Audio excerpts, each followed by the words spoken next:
欲学此书，必先断前绝后。学成之后，鳏寡孤独残必战其一，也就是民间传闻中的缺一门。甚至诡异残忍的打生桩也源于此书。那么究竟是怎么样的书籍能有如此大的威力？想必鲁班大家都知道，他被人们称之为木匠的祖师爷，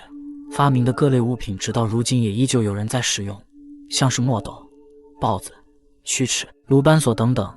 但除此之外，他还撰写了一本书籍，后世更是将其视为千古禁书，分为上下两册。上册记录了房屋修建、风水堪舆、木工制作、桥梁构造等等内容，下卷却诡异的只记载了一些护身法咒，像是隐身术、五雷降临术、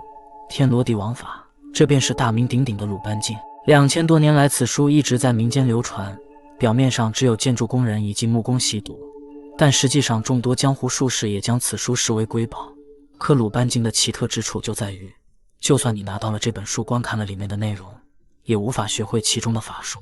因为民间相传必须要有师傅领进门，而师傅在带你学习之前会问你2个问题。第一个问题是你后面有没有人，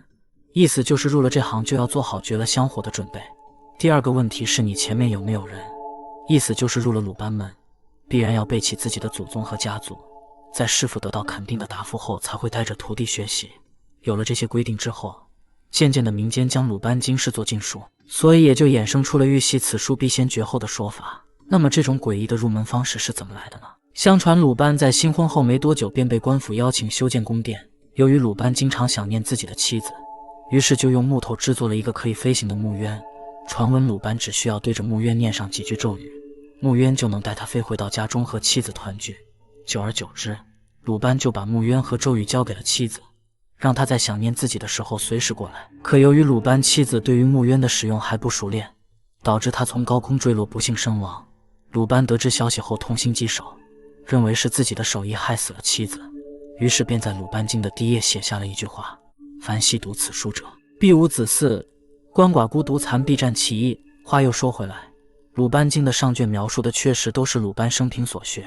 像是房屋建造、桥梁构造、风水堪舆，但下卷的内容就非常诡异了。光是隐身术就很难让人理解，莫言在网上找了很久才找到相关的咒语，有兴趣的观众老爷可以试一下。藏身藏身真藏身，藏在真武大将军，左手掌3魂，右手掌7魄，藏在何处去？藏在波罗海底存。天盖地，地盖天，揭开云雾看青天。千个邪师寻不到，万个邪师寻不成。若有邪师人来寻到，天雷霹雳化灰尘。仅请南斗6星，北斗7星，无奉太上老君急急如律令。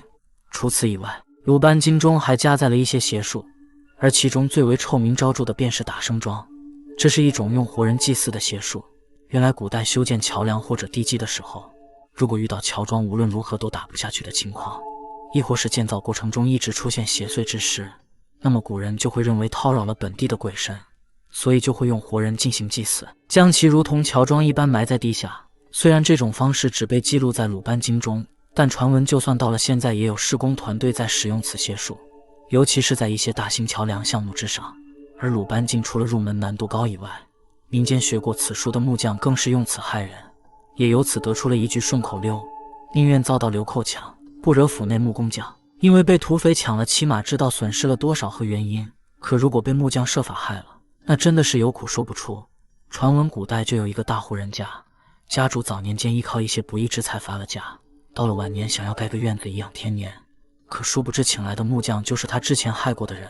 房子盖好后，他的家中不断的生出邪祟之事，几年之内男丁凋零，剩下的几人也都身体孱弱。后来还是一个路过的道士指出了问题所在，原来是当年的木匠施了压胜术，在堂屋以及2侧厢房的大梁之上都做了手脚，导致这家人活得一天不如一天。当然这些都是民间传说，至于其真实性依然无从考证。专家们认为木匠这种职业在古代的地位很低，经常受到人们的压榨，有时候就连工钱都不能及时结算，所以就衍生了《鲁班经》这本书，目的就是让人们敬畏和尊重木匠这个行业。而众多工匠因此书受益，所以极有可能会刻意地夸大《鲁班经》中的内容，慢慢地将此书变成了一本禁书。